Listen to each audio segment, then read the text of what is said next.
All right, guys, so watch this for Thursday, June 30th. Quick note, this is the last watch list video till July 10th. I am taking the week of July 4th off, stepping away from the screens for a bit. Summer's pretty slow anyway, but it's interesting to note, right? 2 sessions ago, we're headed into oblivion, and boom, we're right back up to the basically a 4-day high now, the high for the week. Let me just glance here at the weekly chart.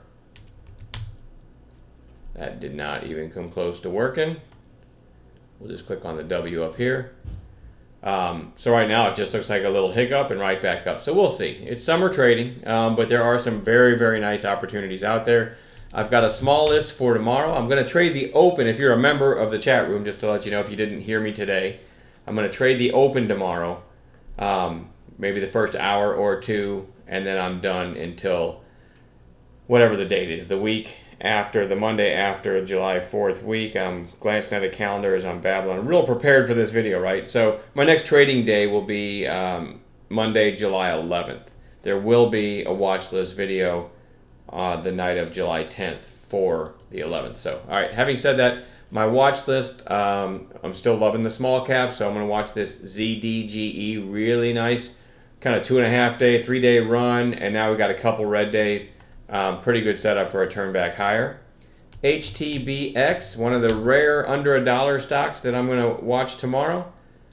Just zooming in here, you had this really nice breakout out of a long range on, well, about a week ago, right? A couple days lower, then a green day, and today's starting to inch back up. So I like it over today's high, over 73 cents.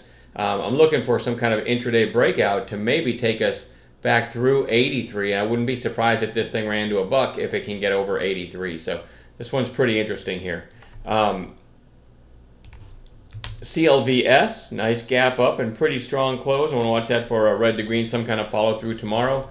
GNCA, today was inside of yesterday's range, but I still like it for a potential long here. I like this spike back here, 2-day pullback, another lower high right there, and then kind of staying in the, in the upper portion of the previous day's range.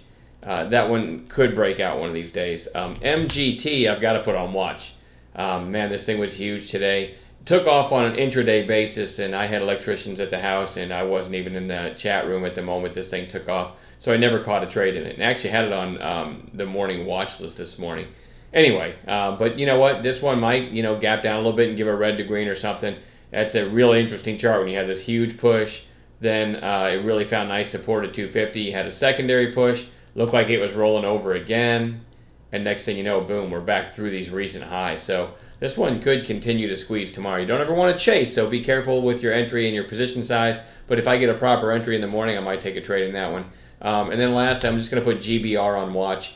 It never, if you go to 5-minute candles here, here's the opening 5-minute candle. So I had this on watch because of that huge move yesterday, right? And then today, it took off out of the gate, reversed, and never broke that 5-minute high, which, that's fine. It puts it back on watch today. So I'm hoping, tomorrow, sorry. I'm hoping it'll, maybe gap down a little bit and then go red to green or something like that. It really looks like it needs to come in probably 2 more days. So, keep that on your radar. I won't be here next week, but keep this one on your radar next week. If it comes in a couple more days, I like it a lot more. Hopefully we'll find a couple decent gappers to trade. I mean, that's kind of my thinking tomorrow is I just need one good gap play that I could maybe be in for 3 minutes and get my daily goal if it sets up right. So that's always my hope in the morning, because the gap plays, when they set up right, can be really lucrative in a very short period of time. And to me, that is the best case scenario for a trader. Your neck is not on the line very long. So anyway, that's what we'll be looking for. Maybe one of these from this list tonight will give me a nice setup in the morning as well. So enjoy the rest of your evening, and we'll talk to you tomorrow.